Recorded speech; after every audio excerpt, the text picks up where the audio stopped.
All right, so you want to start outsourcing, but you're not sure how to get started. Do you hire someone by yourself directly, or do you hire a recruitment agency?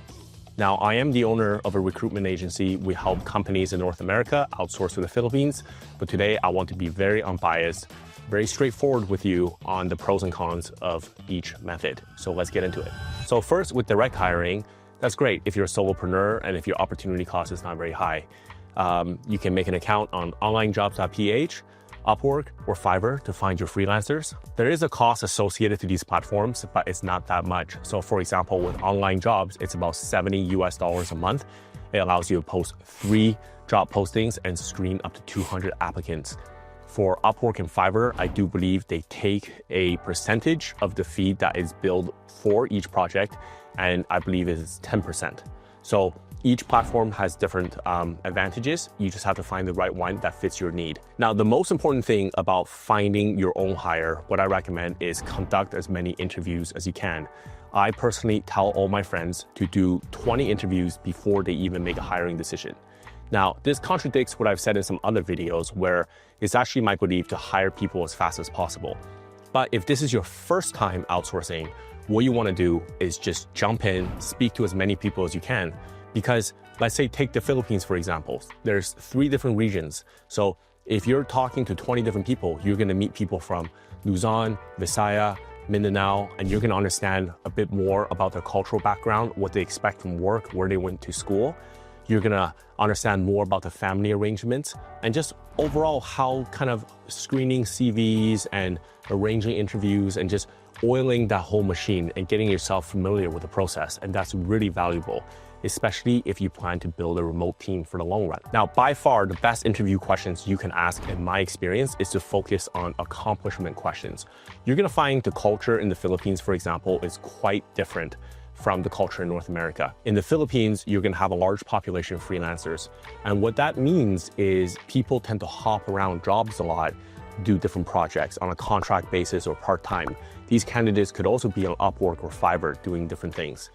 But I find that when a candidate hops around too much, they're unlikely to have the momentum and sort of the stability to really achieve something. So personally, what I look for is somebody who can be in a role for 1 to 3 years, it depends, and ask them what is the greatest thing they've achieved there, and you just drill down and ask why, how did you do that, what were some constraints that faced you, and how did you overcome it? I've actually made an entire video on how to find A players in the Philippines, so we'll leave the link to that video in the description. Be sure to check it out. Now, the most important criteria for me when hiring somebody from the Philippines is to make sure that they have experience working for Western clients. So I'm talking about whether it's clients in Great Britain, Europe, Canada, America, or Australia. It's just because the working culture is quite different. You know, Philippine culture is very non-confrontational.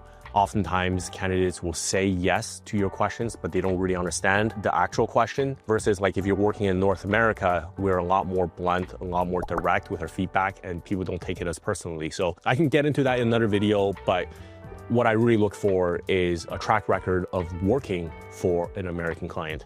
So if you're a real estate business, you're a property management firm, and you're looking for an assistant to help you, your best bet is just finding someone who has that exact replica experience. And you can put that in your job description and see if anybody applies. Now, remember when I said you should run 20 interviews? And that's partly to help you with this last step, which is negotiating rates and benefits. Because you're gonna find that different people have different expectations based on their experiences, but also based on where they live and their personal situation. So some people are gonna value the work from home setup a lot more than others. And other people are going to price at a premium if you want them to work Pacific Standard Time versus Eastern Standard Time, just because a lot of times they're working graveyard and an Eastern Standard Time hour is a little bit more attractive because they're starting at 9 p.m., finishing at 5 a.m., versus Pacific time where they're starting at midnight and then finishing at say 8 a.m. And really you're gonna find it's quite different from North America, where when someone asks you what's your salary expectation, we typically just give one number. A lot of times when you interview candidates from the Philippines, they'll give you a range. Like I'm expecting $4 an hour to $7 an hour. Well, that's a pretty wide range. So how do you navigate that? one way, without getting into it, is just to have as many interviews as possible, because then you can start to understand what is the general market rate for that role. When it comes to benefits, we always recommend treating your outsourced staff as if they were local hires. So personally for us, we give every one of our team members 22 paid time off days a year. That includes 11 or 12 US stat holidays per year, plus PTOs they can actually use for themselves. Of course, we have them accrue this over time, so they earn it, but that's pretty standard policy, just like if you were to hire locally. Now, this is important because the entire outsourcing landscape is becoming very competitive. More companies are realizing they need to do this, so the offers are getting better. So a lot of candidates, like the ones we hire, we offer them premium healthcare services. The healthcare system in the Philippines is different than what we have here in Canada. They don't have universal healthcare. It's more like the States, where they get some basic coverage from the government and the rest they have to cover for themselves. So by being able to offer healthcare, you're creating a huge incentive. Just think holistically about what you're willing to offer and how you're willing to integrate to the team. The last thing I'll mention when it comes to hiring directly is remote workers really prefer stability. So platforms like Upwork and Fiverr are heavily focused on hourly billing, whereas like, hey, I'll do this task and I'll send you a bill. But if you think about hourly billing, you're really incentivizing people to work slower to get paid more. And that's just what it is. The longer someone takes to finish the task, the more they can send you a bill. So here at Trently, we always recommend hiring people on a full-time basis. 20 hours a week would be the lowest we go, and that's part-time. 30 hours and up, we consider full-time. The reason why is you want to give them visibility into stable income, and they're more likely to stay with you long-term. So just to summarize the direct hire side, I do think platforms like onlinejobs.ph and Upwork, they're great. By the way, with Upwork, you got to be careful because there are a lot of top-ranked freelancers on there, but it's actually a front for an agency. So you think you're hiring an individual, but a lot of times they're not. They're just subcontracting that work out to someone else. They're basically monetizing the high reviews that they've gotten. I'm not saying you're not going to get great service. If you need a website done, you need something short-term that could work for you. But if you're looking for a long-term hire, I think onlinejobs.ph is going to be a lot better. When you interview people, conduct as many interviews as you can, ask accomplishment-based questions, and then when it comes to rates and negotiation, things like that, you're just not gonna know until you start trying. And I believe as you practice, you're gonna get a good pulse on what the market rates are. Okay, so now let's talk about hiring a recruitment agency, and I'm gonna be as transparent as I can. It's a very noisy space. We have so many competitors, partly because anybody can just start a recruitment agency and do everything I've just described in the direct hire and then just charge a fee on top of it. If you're looking for a recruitment agency, and you might be looking for one very reasonably because you have a high opportunity cost. So if you're a high earning lawyer, or you're a corporate executive, or your business is of a certain size, you probably don't have the time to screen 200 applicants' CVs to set up 20 interviews and then meet them at weird times of the day to set up those interviews, then set up a round 2 interview, then negotiate the raise and set up the payments, and then navigate the healthcare system and then do the check-in. So that's totally understandable. And so there's a lot of benefits in finding an agency that do it for you. Is just, how do you find a good agency? One of the first things that I look for if I was a customer is make sure they're not just asking you for a job description and then posting it on a job board and then funneling CVs to you. That is the lowest form of value add a recruitment agency can have.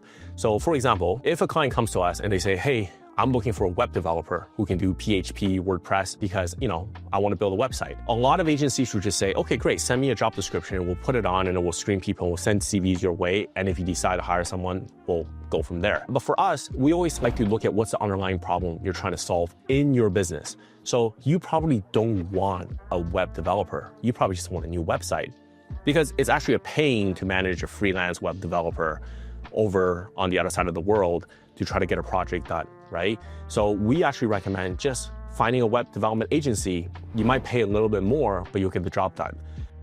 Same thing, we're a company that make a lot of content. We have 4 YouTube channels, or on TikTok or Instagram.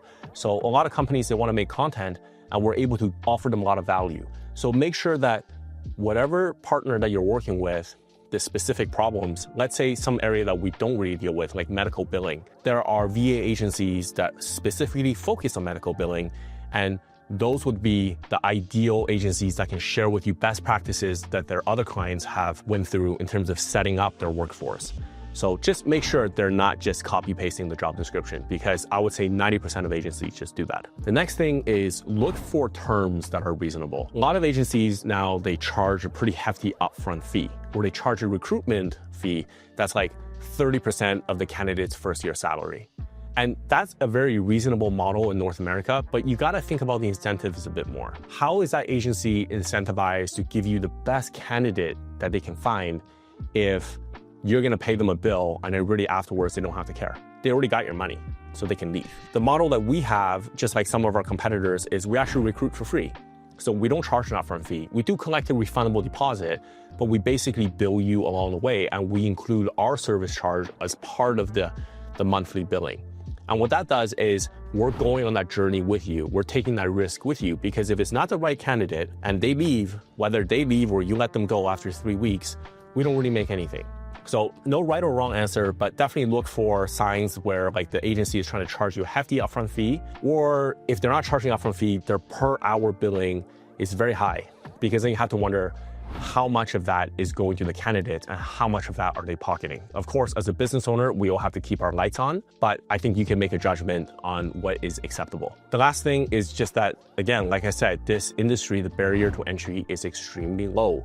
So make sure the company has some evidence that they are good at what they do, right? Are you just being funneled through a sales funnel, or you speak to an account manager and then a recruiter and they throw you a contract? Or are you speaking to an owner of the business? And how long has he or she been doing this? Do they write blogs? Do they publish videos? Are they in interviews and podcasts? You know, I think those things you can fake, but over the long run, it's very hard to fake. So finding a company that's not just involved in the business side, but they're also involved in the cultural side of the region you're trying to outsource from, that's going to be really important in providing good long-term results. So just a quick recap on the hiring and recruitment agency side. Basically, you know, there's a lot of noise out in the market. A lot of the clients we work with have been burned by bad agencies before. And basically, you should just do your due diligence. Make sure you understand the company, make sure you understand their track record, ask for client testimonials. I'm not talking about a Google review or something that's on their website. Ask to speak to one of their clients and see if it's a good fit for you. Now, we've conducted thousands of hours of interviews and we've placed hundreds of virtual assistants for North American businesses. I want to share with you 5 other considerations that might help you on your journey. The first one is whether you decide to hire yourself or hire an agency, just know that it's not mutually exclusive, right? I like to think about it as going to a restaurant to eat or cooking at home. You can do both, right? Some days you want to cook at home because you know what you're doing, it saves money. But if you want a 2-inch slab of steak, ribeye that's cooked to perfection, probably you don't want to smoke up your whole kitchen and you just want to go to a steakhouse. It really just comes down to your opportunity cost and how much your time is worth at the time you're trying to do this. And I'm not just saying that to say like, oh, if you do direct hires, then that means your time is worth nothing. But, you know, realistically speaking, if you're a solopreneur, you're starting your business, you're a real estate agent, you might very well benefit from doing this by yourself, right? But if you're running a company, you're running a team, and you got bigger fish to fry in terms of like, you know, setting up your marketing strategy or doing a new sales thing, or making content, then, you know, just overpaying a little bit of premium for someone to cook the meal for you is not a bad idea. And also, what a lot of clients don't realize is you could kind of choose which one you want to work with. So for very simple to hire roles, or roles where you feel like you want to take the direct hire route, go ahead, make an online jobs.ph account, go on Upwork, go on Fiverr and find your own person. But, you know, we sometimes have to place very technical roles like project managers or Salesforce implementation specialists, PV designers for solar companies, certified electric engineers. And so for those really tough, hairy, kind of messy roles, you can find an agency, throw them the bone and see if they will do it. A lot of agencies, they don't want to do that. They just want to do the simple administrative roles, but you can maybe do those yourself too. And I should mention the best source of great hires is through referrals. For example, we're in the Philippines, right? So once you start building your own team, you can start asking people that work for you, hey, do you know somebody, a sister, brother, cousin, who can come work for us? You're just gonna get much more trust going through that referral route than going through that cold route. And that's why at Trently, we make so much content, right? We're involved in the culture because every time we put out a video, we have people messaging us through Instagram, through Facebook, and they're applying. And as our base grows, we can ask the VAs who are currently doing great jobs with our clients, hey, do you know somebody else who wants to get started? Because we trust you, and therefore we trust the people that you recommend. Good people know good people. So if you're sitting there and you're going, okay, this was helpful, but I still don't know how to start, still sounds like a lot of information, I would say don't overthink. Just make an account on online jobs and put out a job posting and just start going through it. If you're not sure which agency to call us, call some other ones, call 5 and get your calendar booked and ask them questions about the market. Ask them, hey, how much can I pay for this rate? Literally just use us for information to help you. Just get the ball rolling, because the sooner you start outsourcing, the sooner you start building a competitive global workforce that can scale your business. I hope this helps. Thanks.